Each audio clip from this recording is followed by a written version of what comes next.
Zrida par Abdellah Lassaini. Zrida, un petit rat de la campagne, se lassait de la monotonie des champs. Il vivait parmi les herbes hautes, les racines profondes et les greniers remplis de restes.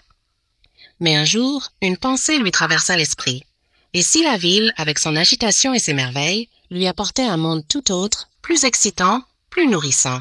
Ainsi, Zrida, le rat des champs, s'engagea dans un long voyage, traversant les fossés, les ruisseaux et les chemins poussiéreux jusqu'à atteindre la ville. Mais au lieu de trouver la promesse de bonheur et de confort, il se retrouva désemparé. La ville, avec ses bruits assourdissants, ses lumières éblouissantes et ses rues bondées, ne ressemblait en rien à l'image idyllique qu'il s'en faisait. C'était là que l'harmonie de la campagne faisait défaut. Il marcha, ses pattes fatiguées, son cœur lourd. La ville n'était pas ce qu'il imaginait.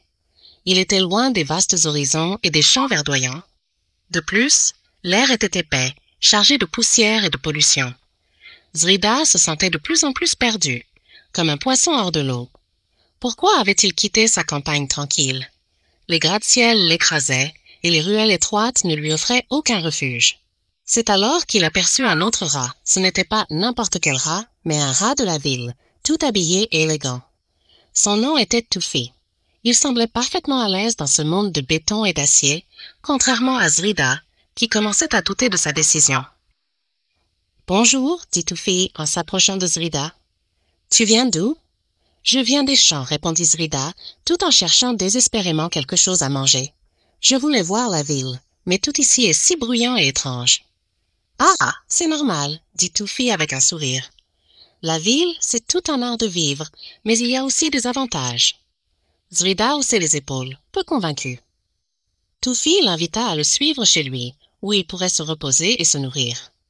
Ils arrivèrent dans un appartement somptueux, rempli de restes de nourriture et de miettes de pain. Les murs étaient tapissés de tableaux modernes, et la lumière artificielle baignait la pièce d'un éclat inquiétant. Zrida, fatigué et affamé, ne savait pas s'il devait se réjouir de cette générosité ou se sentir plus perdu que jamais. L'inconfort de la ville, malgré sa promesse de luxe, était plus grand que la chaleur de son terrier à la campagne. « Tu vois, dit Toufi, ici, on ne manque de rien. Les restes, c'est le luxe des citadins. Mais la campagne, ça ne te manquera pas, je te le promets. » Zrida, en silence, se laissa aller à une pensée. Et si la campagne, avec son calme et ses repas simples, était ce qu'il lui fallait vraiment? Il n'avait jamais eu peur de la nature, mais la ville était bien différente. Elle semblait offrir de la nourriture, mais à quel prix? Le lendemain, Zrida se leva tôt.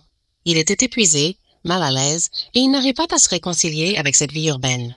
« Tu veux partir déjà ?» demanda Toufi surpris. « Oui, répondit Zrida. La ville, avec toute sa modernité, ne m'apporte pas ce que j'imaginais. Ici, je me sens étranger.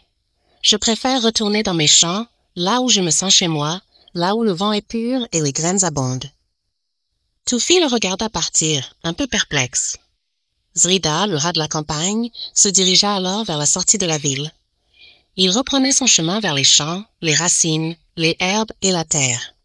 Il se sentait soulagé, comme si un poids venait d'être enlevé de ses petites pattes. Morale, parfois, le confort et la promesse de la nouveauté peuvent nous aveugler. Mais il est important de savoir où nous nous sentons réellement à notre place, même si cela signifie revenir à ce que l'on connaît déjà.